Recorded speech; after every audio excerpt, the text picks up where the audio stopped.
నువ్వు అప్పు చేసి ఏం చేయాలి? నీ కెరియర్ మీద పెట్టుబడి పెట్టాలి, 4 సర్టిఫికేట్లు తెచ్చుకోవాలి.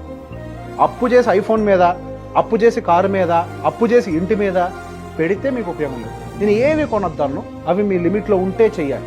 ఒకళ్ళని చూసి ఇంకొకరు చెయ్యొద్దు. ఇప్పటిదాకా మీరు ఎవరినైనా ఎగ్జాంపుల్ తీసుకోండి, ఒకటి జీవితం నాశనం అయింది ఇంకొకరితో కంపారిజన్ వల్లే. ఆ కంపారిజన్ లేకపోతే మన దగ్గర ఎవరు నాశనం కాడు.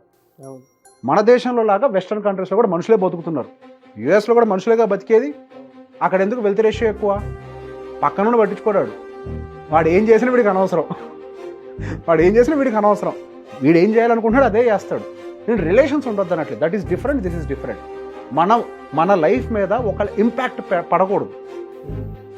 వాడు ఇంపాక్ట్ క్రియేట్ చేశాడని అంటే మనం ఓడిపోయినట్టు. గెలిచింది వాడు యాక్చువల్గా. నువ్వు ఒప్పుకున్నావు నేను ఓడిపోయాను అని. ఇది కదా మైండ్ సెట్ అంటే. కానీ మనం ఏం చేస్తాం?